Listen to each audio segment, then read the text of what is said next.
we can be aware of whether or not we're holding tension in our shoulders. And if we are, oh, can I just let it go? Can I alter my breathing? Can I stand a little differently? Am I always standing with my weight on one leg more than the other? It's all kinds of things we can notice, and small changes, small steps we can take to alter what we're doing and bring down the pain and bring up the well-being. You mentioned thinking. Can you speak to the power of thought in terms of it often, when we are suffering with pain, becomes somewhat of a broken record. My back hurts, my back hurts, my back hurts. Not only in ourselves, not only what we're saying to ourselves, what we're saying to others. And then that becomes what we create in our world too.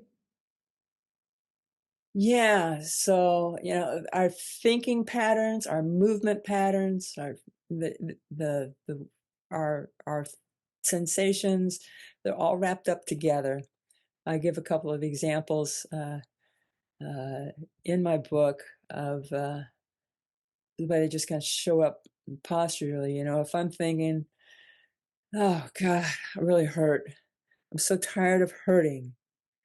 Oh man, it just, you see how I'm shifting Yeah, my absolutely. Yeah, yeah. posture, slouching, my head's down, my Probably shoulders, harder to breathe it's like that, harder to breathe. Yeah.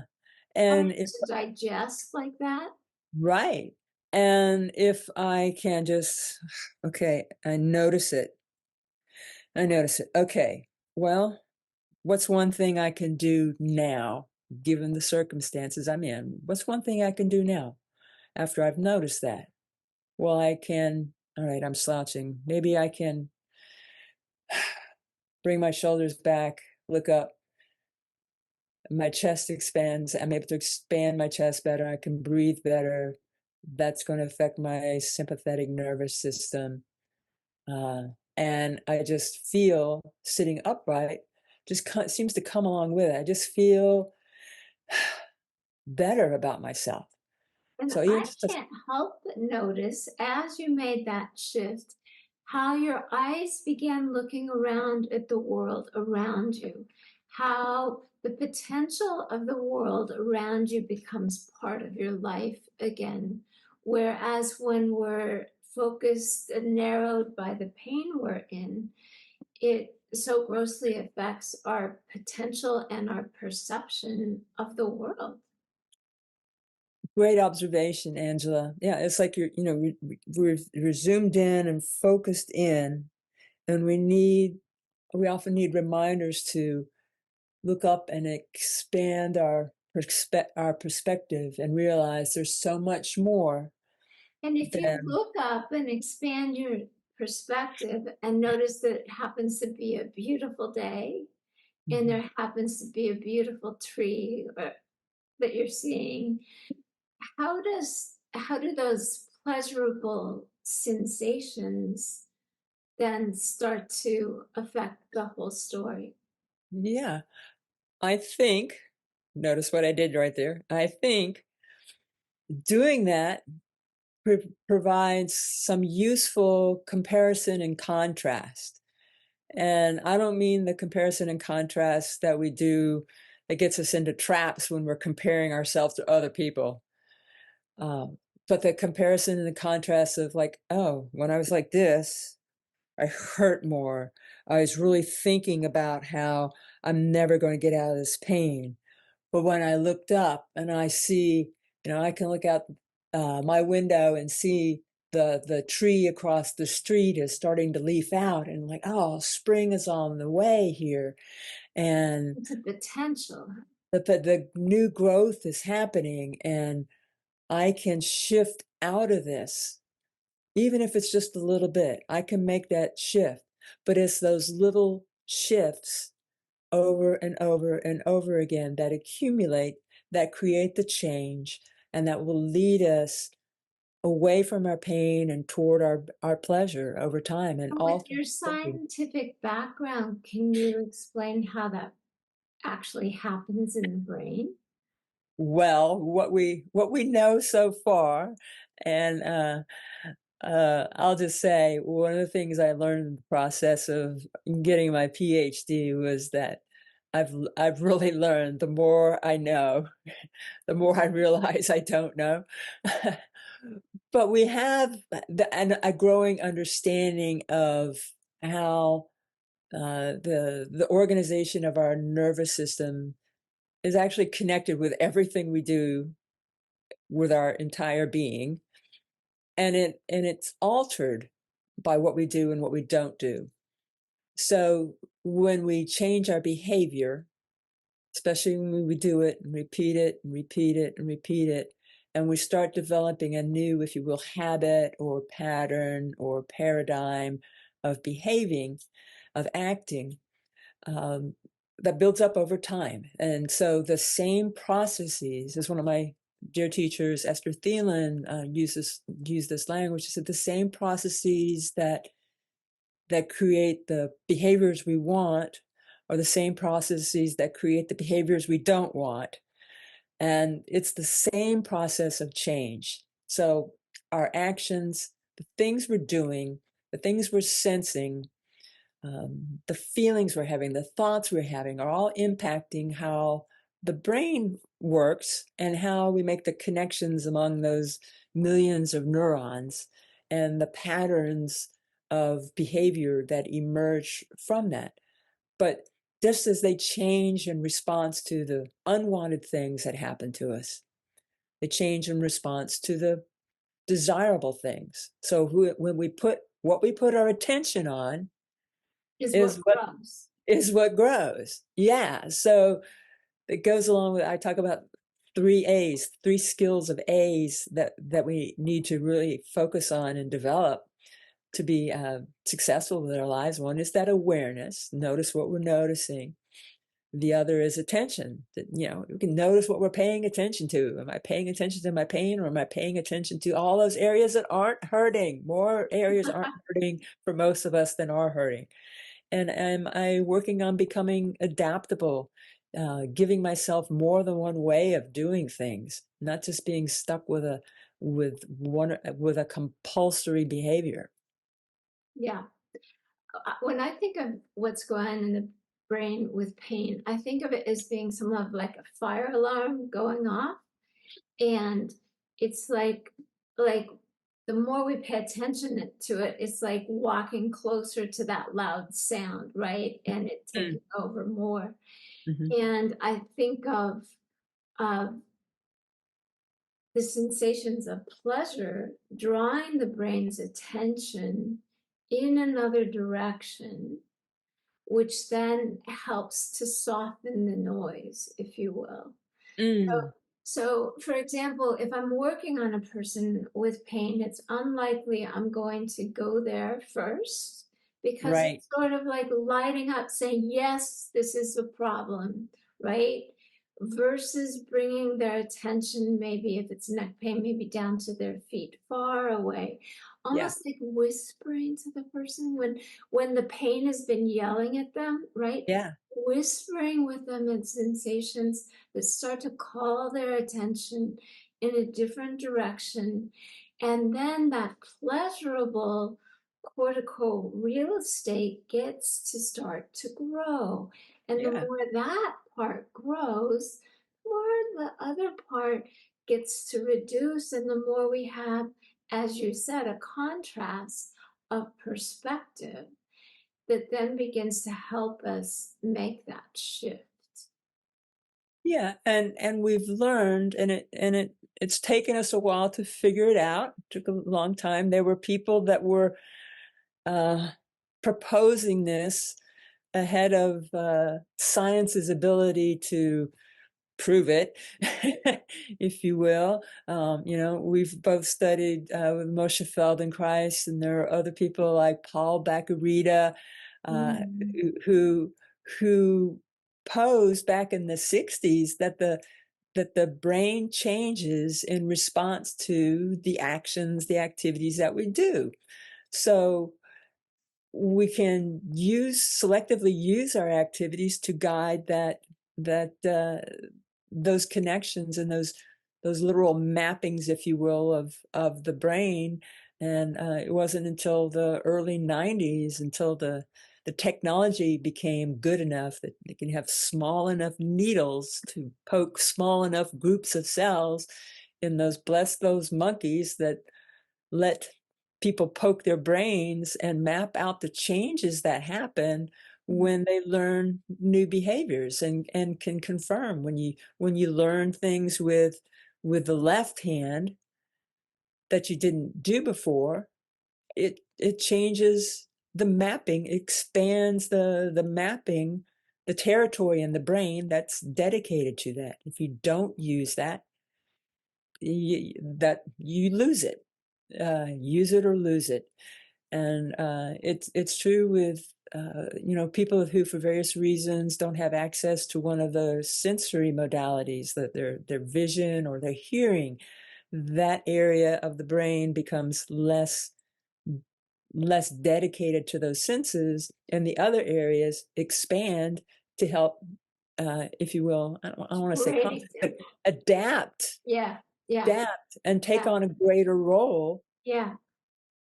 to allow the person to make the best use of the resources available to them. And I think that's a great image too for what happens in the body for us as movement practitioners, and that we think our walking or our lives are limited perhaps because of a hurt knee, but there's so many other parts of ourselves that can help us mobilize, right? You're right. And by learning to use the weight of our head, the freedom of our trunk, the movement of our hips, the flexibility of our feet, by increasing the options that we have to mobilize ourselves, then suddenly that knee that was taking over our lives is suddenly a small part of the whole. Yeah. There's a there's a lot of embodied truth to the cliche that many hands make light work. I love that. Yeah, so the more parts of ourselves that we're engaging, involving in our actions, then the less demand we're putting on any one area. And if there is a weak area, by inviting those areas that are in better condition to do a little bit more and relieve the burden on the area that's weak, there's just possibilities open up that we weren't aware of until we got some guidance to, like, oh yeah, and probably, I think you would agree, you see a lot of people holding a lot of tension in their chest and rib area, the thoracic area. It's fascinating how we tend to dampen Are that. there? Yeah, And I think, I don't know, I think a lot of it has to do about the way we, uh, our society makes us, eh, well, kind of wants to shift, uh, causes us to think of ourselves in certain ways, that conditioning that culture has on us, or mhm, guys are supposed to act a certain way and women are supposed to act a certain way, or you've had a lot of emotional mhm. challenges in your life, and you're feeling really you need to feel like you really need to armor yourself, and there's a lot going on throughout our lives that's contributing to how physical pain Yeah, that shows up. It's yeah, not just the physical injuries. It's all aspects of our life are contributing, and we can make shifts through our movement that will impact all areas of life. that's right. Like becoming more flexible in the guarded rib cage. I mean, those rib cages are designed to protect our organs, right? Right. Yet the amount of movement that's possible in those ribs in so many directions is one of our greatest gifts of flexibility and mobility, and a gift for breathing as well. And it's natural that as we start to enjoy that sense of freedom and softness, that it seeps into the rest of ourselves, yeah? Yeah, it's So all that really. it begins to be expressed then in our personalities as well. in our sense of possibilities as well. Yeah. One of the things in your book that I think is a real treasure is that the reward is not just getting out of pain. The reward is living a fully more enjoyable life. And I feel like it even has a spiritual feeling to it. Like what where you're hoping to call people to from pain to a sense of joy and possibility. And you even say love. Yeah, that's thank you for that. And that is woven in there.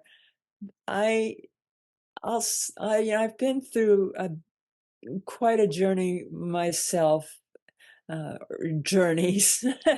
In particular, during the time I was writing this book, I first started it, I think, in 2015 or 16. And then really after that start, it just kind of sat. I was going through, if you will, a dark night of the soul. And, I'd been exposed to various spiritual traditions much of my life, and was getting more into some meditative practices. And Mm. um,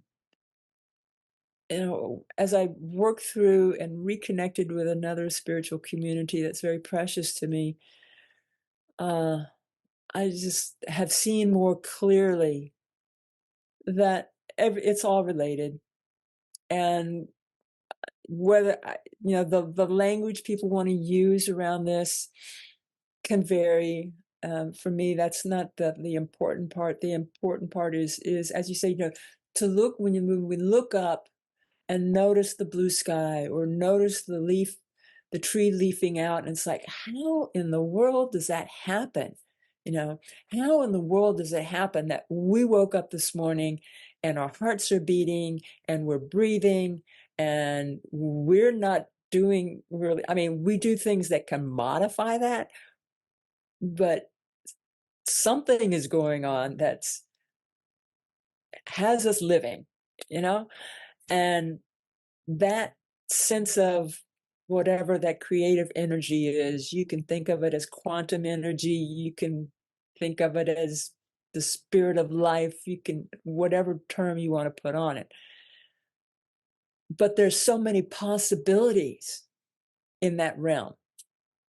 And there's so much support that comes, like I said, I'll tell you a little bit about how patterns form in our brains and the interactions among our nervous systems. And we know now how much information comes from the body. It's not just the brain that's in charge. The brain was just one piece of the whole that we call ourselves, our bodies.